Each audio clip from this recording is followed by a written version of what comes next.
day all. Ira Epstein of Linn & Associates with your metals market wrap-up for this Monday, and we're at the 13th of July, 2020, about 6:35 p.m. Central Time. This will be my last update this week. I told you I hurt my foot and I've been limping around. Well, now they want me to go to the hospital, put IV in, and get rid of the whatever it is infection. So I feel great, but my foot's swollen and killing me. So I'm going to be out of commission for a bit. I hope you miss me. I should be fine, but obviously if you go into the hospital, you can't even see your family for a while. But they want the IV treatment. So to make a long story short as to what's really going on, today the market's got a setback. You saw the stock market roaring this morning, up what, 500 points in the Dow, a runaway in the NASDAQ, and as soon as California made the announcements how they're shutting in again, be it the bars, the restaurants, the two largest school systems, San Diego and LA, churches, movie theaters, I can go on, zoos, everything's closing down again. Now, I don't know what they're doing with Disneyland. I didn't hear anything about that, but I know the one in Orlando's open. I don't even know if the one in California is open, but I would doubt that it is. I wish I had kids that age, but I don't. So you've got to pay attention to this. Now, what it did is it took the air out of the market. You're seeing you're down 200 points in the copper, which roared today. The silver roared, platinum, palladium, all the base metals did great with the market until that news came out. Now, there's more bad news because you've got Florida, you've got Texas, you got Arizona. It's just not going to be a pretty picture.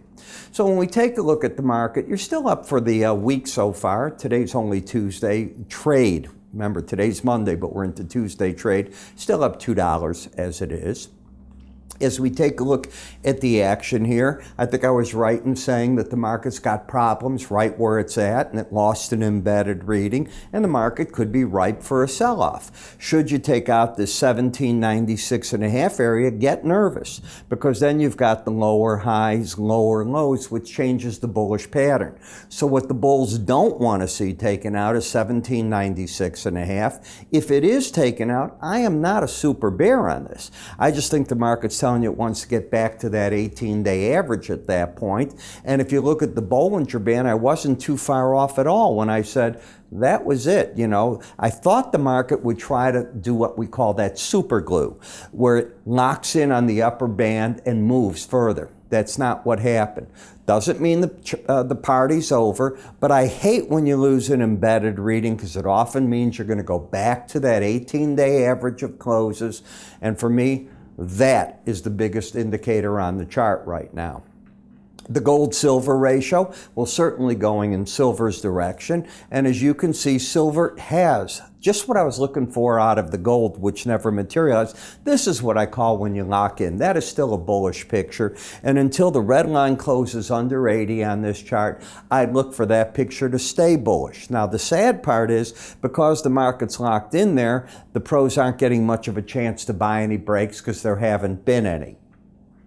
Copper market's the identical picture. Look at how it locked in starting here, and every day it hit it. That's what I call the gorilla glue.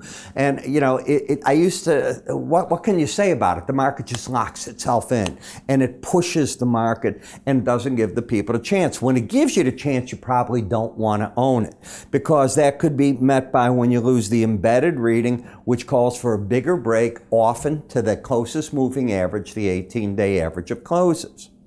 You have a few of the other metals that are caught in what we call that pipe, which is sideways action marked by the upper and lower Bollinger Bands, where you get moves and you think they're going to break out and they don't. They get thrown back by that upper band or the lower band at times.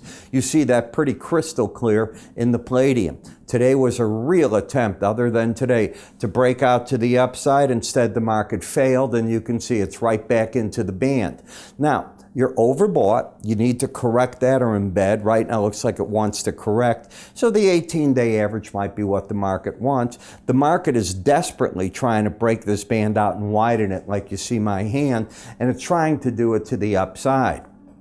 It did get help today from the dollar index, which fell again to the lower band and should bounce tonight with the bad news we're getting on these state openings, so be careful of that. While I'm out, I'm obviously not going to do my morning subscriber videos, but when I get back, they'll come right back at you as you can imagine. If the hospital where I'm at has internet, I will be writing my updates, however, and those will go out for my people. The other thing that we have to remember is I put out, and I want you all to understand, if you're a subscriber and you watch what I'm doing and you're a morning subscriber, I began a new service. And that is going to be weekend videos that only do the weekly charts on everything. So if I got 40 charts in here, I'm going to cover all 40 charts different than you see on my weekend update. I'm going to say, I want you to buy here. I want you to sell there. Here's your stop on your weekly chart. What am I doing this for?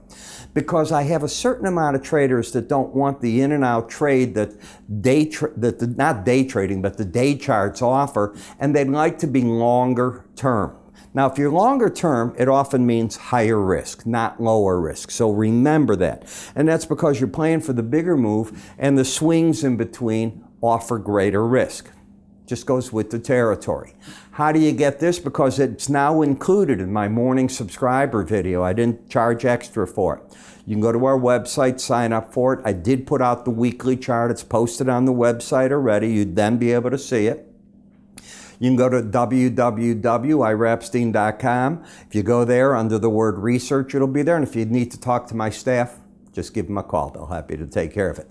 I'll be back as soon as I can, folks, but I'd rather get this all repaired and knock out the infection if that's what they claim it is. You have a good day. I will see you all next week.